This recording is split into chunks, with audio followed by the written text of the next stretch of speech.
타일 일을 시작한 지 얼마 안 된 것 같은데 벌써 몇 년이 지났다.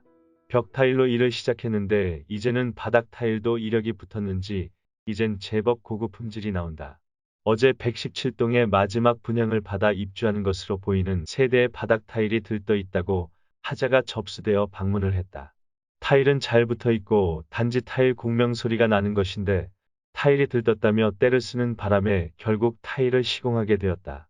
그런데 어제 저녁 일을 마친 후에 타일에 쬐끔 단차가 졌다고 다시 하라고 갑질이다.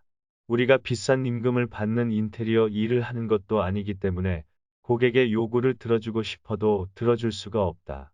내게 갑질이 통하지도 않지만 갑질을 한다고 해서 작업자에게 얻어낼 것은 하나도 없다. 마음만 먹으면 1년 후에 아니면 2년 후에 심각한 하자가 발생할 수 있도록 작업할 수도 있기 때문이다. 모든 게 정도가 있다. 우리에게는 고객이 생활에 불편을 느끼지 않을 정도로만 작업하는 것이 우리의 작업 지침이다. 그 이상의 품질을 요구한다면 그는 외부 업자에게 비싼 임금을 주고 깔끔하게 타일을 깔아야 할 것이다. 그런 작업 지침을 가지고 일을 하는 우리에게 재작업을 요구하는 입주자의 까탈스런 요구를 나는 할 수 없노라 딱 잡아떼었다. 왜냐하면 오늘 해야 할 일도 이미 예약이 되어 있기 때문에 그 집만 일을 계속 해줄 수 없기 때문이다. 그런데 같이 작업을 하고 있는 동료가 결국 입주자의 억지를 이기지 못하고 그 일을 해주겠다고 하였다. 졸지에 나는 제하자를 낸 작업자가 되어버렸다.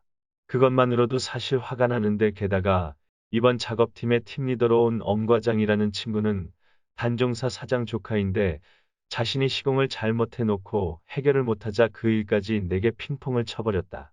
오늘은 재수의 옴이 붙은 날인가 보다.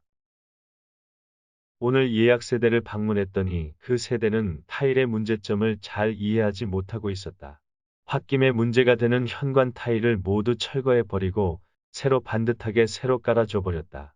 보통은 철거한 타일을 다시 붙이는데 타일도 새 것으로 다 교체해버렸다.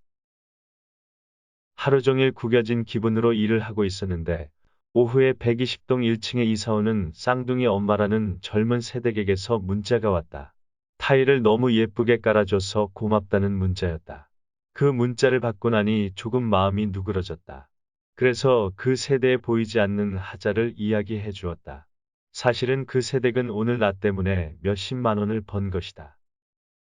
117동 X층에 사는 사람은 아주 작은 것조차도 자신은 손해를 보지 않으려고 한다.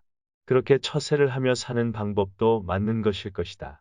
그러나 오늘 작업 세대처럼 친절하게만 해도 손해보다 얻는 것이 더 많을지도 모른다.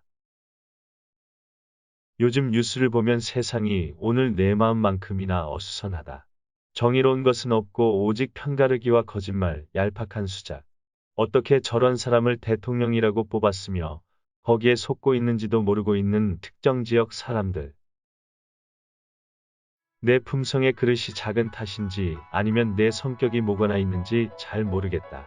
조금 풀리긴 했지만 아직도 마음이 불편하다.